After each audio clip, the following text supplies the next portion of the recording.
Hi friends, आज tense का दौर चालू करते हुए काफ़ी कंटिन्यूटी हमने रखी है। पिछले वीडियोस में कंटेंट्स में हमने present simple, past simple, future simple, उसके बाद कंटिन्यूस के प्रेजेंट, पास्ट और फ्यूचर को डिस्कस किया था।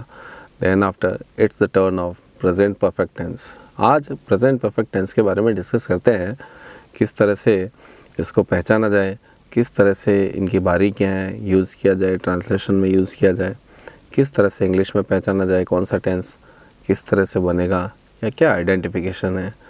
इन सारी चीज़ों को आज हम डिस्कस करेंगे इस टेंस में। Present perfect tense, present perfect tense का मीनिंग क्या हुआ या डेफिनेशन क्या हुई कि द एक्शन फिनिश्ड रिसेंटली, कुछ समय पहले ही कोई एक्शन जो है फिनिश हो गया, ख़त्म हो गया, वो प्रेजेंट परफेक्ट है। प्रेजेंट परफेक्ट है मतलब वो प्रेजेंट में परफेक्ट हो गया, फिनिश हो गया। पास्ट परफेक्ट है यानी कि पास्ट में वो जल्दी से ख़त्म हो गया। फ्यूचर परफेक्ट यानी कि फ्यूचर में आने वाले टाइम में वो ख़त्म हो जाएगा। इस तरह के जो सेंटेंस के केसेस हैं वो इस टेंस में, परफेक्ट टेंस में कंसिडर किया जाता है। तो प्रेजेंट परफेक्ट में क्या हो जाएगा, प्रेजेंट में कोई काम फिनिश हो जाना। जैसे मेरा फ्रेंड मेरे घर आ चुका है, सीता अपने घर पहुंच चुकी है। पहुंच चुकी है का मतलब पहुंचने का काम ख़त्म हो गया है, पहुंचने का काम ख़त्म हो गया है। तो जो काम उस समय के दौरान फिनिश हो जाए, ख़त्म हो जाए एक्शन। जैसे प्रेजेंट सिंपल में हमने बात की थी तो वहाँ हैबिचुअल एक्शन थे रोज़मर्रा में, जिनको रिपीटेटिव एक्शन करते थे। कंटिन्यूस में हमने बात की थी पर्टिकुलर टाइम पे द वर्क और एक्शन इज़ गोइंग ऑन। उसी तरह से परफेक्ट में वो चीज़ें फिनिश हो गई। तो प्रेजेंट परफेक्ट टेंस में जो काम फिनिश हो चुका है, यानी कि इसका जो हिंदी सेंटेंस है उसके जनरल हिंदी टेंस अगर मन में आएंगे, दिमाग में आएंगे तो इस तरह होंगे जिनके सेंटेंस के एंड में चुका है, चुके हैं, चुकी है, या लिया है, लिए है, ली है, इस तरह से आएंगे। फॉर एग्ज़ाम्पल, मैं गाना गा चुका हूँ या मैंने गाना गा लिया है, दोनों ही सेंटेंस प्रेजेंट परफेक्ट में कंसिडर किए जाते हैं। जब कभी भी परफेक्ट टेंस की बात आएगी तो उसमें हेल्पिंग वर्ब के फॉर्म में।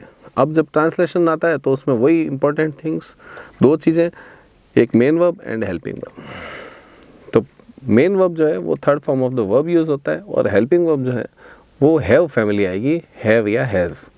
हैज़ को सिंगुलर सब्जेक्ट के साथ में यूज़ किया जाता है।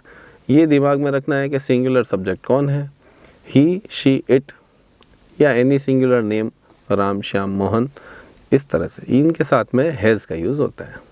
इनके अलावा आई, वी, यू, दे या Ram and Shyam, more than one character, तो ये सारी चीज़ें प्लूरल सब्जेक्ट है सिवाय आई के, इनके साथ हैव लगता है। हैज़ और have plus third form of the verb, ये मेन कंटेंट इसमें आपको याद रखना है। फॉर एग्जांपल एक सेंटेंस लेते हैं कि रमेश ने मेरा पेन चुरा लिया है। रमेश ने मेरा पेन चुरा लिया है, तो रमेश ने मेरा पेन चुरा लिया, तो रमेश सब्जेक्ट हो गया, चुराना उसमें स्टील मेन वर्ब हो गई, और किसको चुराया वो ऑब्जेक्ट हो गया को। जिस चीज़ को पर इफेक्ट, को जिसमें सेट होता है वो ऑब्जेक्ट होता है उस सेंटेंस का। तो रमेश ने मेरे पेन को चुरा लिया, तो इंग्लिश में बनेगा रमेश सब्जेक्ट, फिर हेल्पिंग वर्ब, फिर मेन वर्ब, फिर ऑब्जेक्ट, उसके बाद प्लेस, टाइम या मैनर जो भी आते हैं ऐड कर देते हैं। तो रमेश हैज़, रमेश के बाद हेल्पिंग वर्ब, रमेश सिंगुलर है तो हैज़, रमेश हैज़ स्टील का third form, Ramesh has stolen object my pen, Ramesh has stolen my pen, Ramesh has stolen my pen. Negative sentence इसका बनेगा Ramesh has not stolen my pen. Interrogative बनेगा has Ramesh stolen my pen, और interronegative बनेगा has Ramesh not stolen my pen. या conversation में hasn't साथ में आ जाएगा तो हैज़ंट ही, hasn't Ramesh stolen my pen, तो वो इंटेरोगेटिव सेंटेंस बन जाता है। Now we come towards the adverbs of this tense.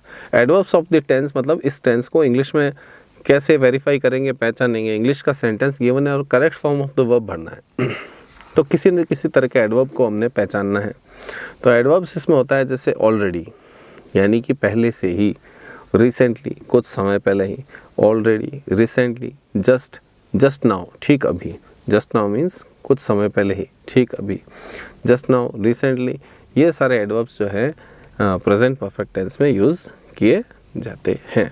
तो इनको एडवर्ब्स को और इनको अपने को ध्यान में रखना है, उसको ध्यान में रखते हुए किसी भी सेंटेंस को बनाना है। शेष अगले वीडियोस में डिस्कस करेंगे। Thank you.